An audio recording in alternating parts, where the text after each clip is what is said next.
Сәлеметсіздер ме, құрметті достар, мен Жұлдыз Форд. Бір күн бұрын маған өзін Диас деп атаған Қытай студенті хабарласты.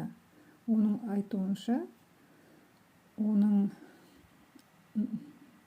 шын есімі Тянь Руй. Ол Шанхай университетінде тілдер факультетінде оқып жүр. Бірінші үйреніп жүрген тілі қазақ тілі. Сол себептен мүмкін ол интернеттен мені көріп, менімен хабарласыпты. Міне оның жазбасы. Сәлеметсіз бе, құрметті Жұлдыз ханым. Мен Диас, бір Қытайда қазақ тілін үйреніп жатқан студентпін. Жақында YouTube деген видео сайтынан сіз жүктеп алған видеолар көріп қатты қызығып бастадым, әлі де тебірендім дейді. Кішкене қателер бар, бірақ біздің мәңгүрттерден жақсы жазған әйтеуір.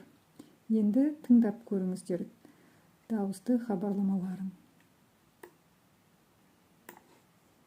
Апай, мен Қытай Халық Республикасының азаматымын, ал менің ұлтым да Қытай.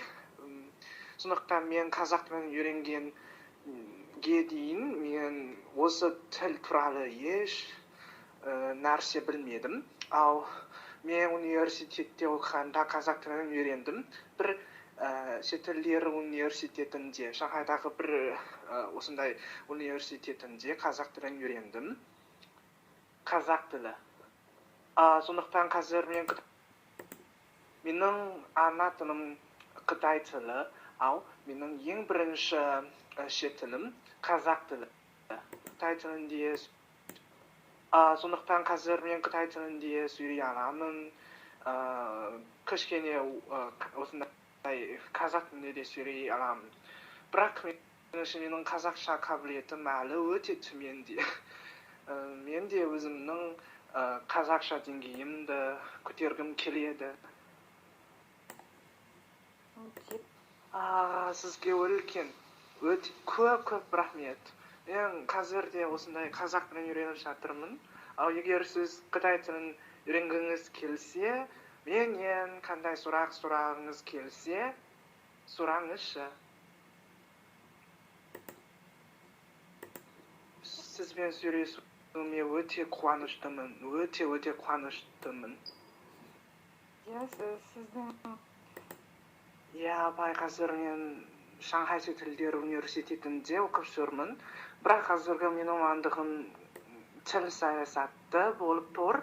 Ал менің туған жерім Гуйчжоу провинциясында орналасқан. Бірақ қазір мен Шанхайдамын.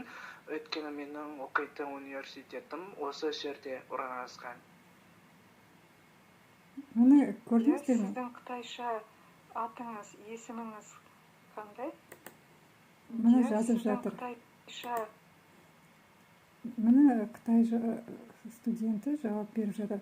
Апай, қытайша аты есімім Тянь Руй дейді.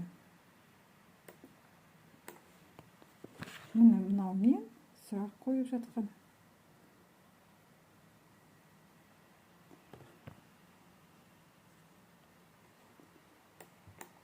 Енді таң қалдырып отырғаны, өзі айтып жатыр ғой, қазақ тілін кішкентай кезінен емес, университетке барғанда ғана үйреніп жүр. Соның өзінде қазақша қалай жақсы сөйлейді. Ал біздің мәңгүрттер, шовинистер Қазақстанда туып өсіп, өмір бойы тұрып, 50-80 жасқа келгенге дейін қазақ тілін білмейді. Өйткені білгісі келмейді. Менсінбейді біздің тілді. Сізге көп рахмет, апай. Қазір мен оны менің тізіміме қосайын. Көп рахмет. Көрдіңіз бе, тізіміме қосайын деп қояды. Бізде спискіме қосып қояйын деп айтады ғой. Өте мәдениетті және дұрыс сөйлеп жатыр қазақша. шынын айту керек, бізден де дұрыс сөйлеп жатыр. Қайыры таң жотты сапай, қазір Алматыда таңертеңгі сағат 8 ғой. Ал қазақ тілі мен ағылшын тілін және кішкене орыс тілін білдім. Өйткені мен мектепте оқығанда ағылшын тілін үйрендім. Ал университетке түскеннен кейін біраз орыс тілін үйрендім. Я, бұл шын мәселе екен. Өйткені мен 2019 жылы Алматы қаласында бір жыл өткіздім. Сол жердегі жергілікті адамдармен қазақша сөйлемесем, оларда менімен бірге қарым-қатынас жасағанда тек қана орысша сөйледі. Сондықтан бұл шын мәселе. Көп адам екі тілде сөйлей алады, бірақ не үшін олар қазақ тілінде сөйлемейтінін түсінбедім. Ал екінші мәселе, көп адам қазақ тілін және орыс тілін шаластырып, шала қазақша сөйлейді екен. Бұл үшін ба? Әсіресе мен сияқты осындай шетел адам Алматыда немесе Қазақстанда болып жатқан шетел адаммен қарым-қатынас жасағанда көп жергілікті адамдар, қазақтар, олар орыс тілін таңдайды. Бірақ меніңше бұл мәселені шешу өте қиын. Өйткені бұрын орыстар немесе Ресейден Қазақстанға әкелген осындай әсер өте үлкен болды. Мұны көрдіңіздер ме?